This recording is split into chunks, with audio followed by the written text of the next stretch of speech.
I was 17 when I first got pregnant with Xander. I had an addiction problem. I was addicted to a couple of hard drugs. The day I found out I was pregnant, all of that went away. Something clicked in my brain and I stopped. I never looked back. And I actually called the father of my child, and he wasn't quite happy with it at all. And all he wanted me to do was not keep the baby at all. He wanted an abortion.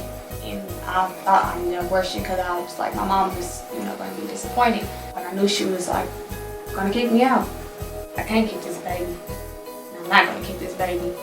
In a way, I thought I was damaged and nobody would want to be a part of my life when I've already had a child. I was on assistance, I was on Section 8, I was on food stamps. We lived like that for a while, just living in small houses, trying to make ends meet, not having enough money to really do anything. I first visited the women's clinic when I was 6 weeks pregnant. Me and my friend was driving and I looked at a billboard. All I seen was abortion.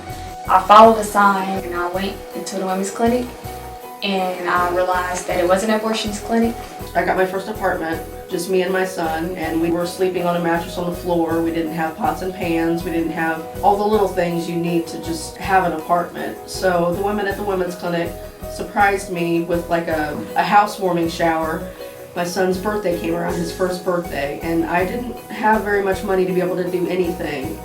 So one of the women at the women's clinic helped me figure out how to throw a birthday party because I'd never even thrown a birthday party. I didn't know how to throw a birthday party. And it meant so much to me because it felt like it was never ending. As soon as I walked in the women's clinic, there was so much warm in my heart to like keep my baby. And I kept my baby. They didn't believe in abortions. They had in their heart that, I was going to keep the baby. They already knew that I was going to keep the baby. In the Achieving Your Potential Teen Mom program, we were assigned a mentor. She kind of showed me what it was like to have a family. Never really had a real family in my life to show me what it was like, a mom and a dad and kids and a house. There are bigger things in life than living off of assistance and trying to live paycheck to paycheck.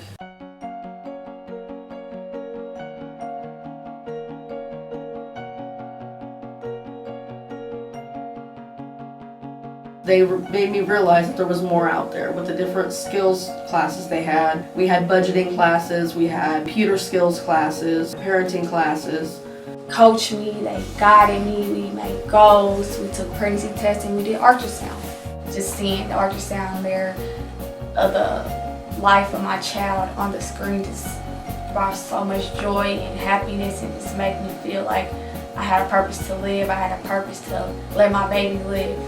Just by seeing that ultrasound at the women's clinic. The support system at the women's clinic was wonderful to me. I mean, you could just call up anybody if you're having a bad day, just talk to them. They could talk you through it.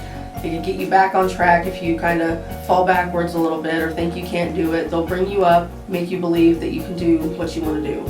We were able to buy a house in June, which is a huge thing because neither of my parents have ever owned a home. To us, to have a refrigerator with an ice machine is just this huge thing only rich people can do. I am engaged now. I am happy. Lena is happy. And I have an amazing man in my life. And I thank God, and I thank the women's clinic, and I thank my family for being there for me, because look at me now. One of the things that helped me a lot was all the other girls in the class. They were all around my age. They were all pregnant or had young kids, so there were people like us out there. It wasn't just me in a world alone. Nobody knew what I was going through. You could do it. You can have this baby. You're going to be a good mother. We didn't really have a lot of family time, and to be able to give that to my kids, to raise them how I wish I would have been raised, is great. It feels awesome to know that I can do right by my kids and learn from what I didn't have. To see me now and how happy I am and how loving my family is, they showed me that there was more out there for me, and there was more out there for someone like me, and they really helped me build my confidence and my self-esteem to be able to do more with my life. Don't give up. That's what I didn't do. I thought I was, until I met the Women's Clinic in Kansas City, and they support me right to this day. They help me right to this day. Life can throw anything at me, any challenges at me, because I'm going to have it. If I were to talk to somebody who was in my situation 7 years ago, I'd like to tell them that it'll get better. Life doesn't end when you get pregnant when you're 17, 16. You can go on and do great things. You can still go to school. You can make things of your life. You need to worry about you and your child and get your life together, and then worry about possibly finding a husband later. I mean, who I am today, a good mother to Lanaya, and a soon-to-be wife. It's no turning back. Just keep pushing because you can do it, because I did it. Coming to the Women's Clinic was definitely a turning point in my life, and it's only been 7 years ago, and it just seems like an eternity. The person I was then to the person I am now. Driving to the Women's Clinic and seeing that sign was a blessing to me because it saved my life.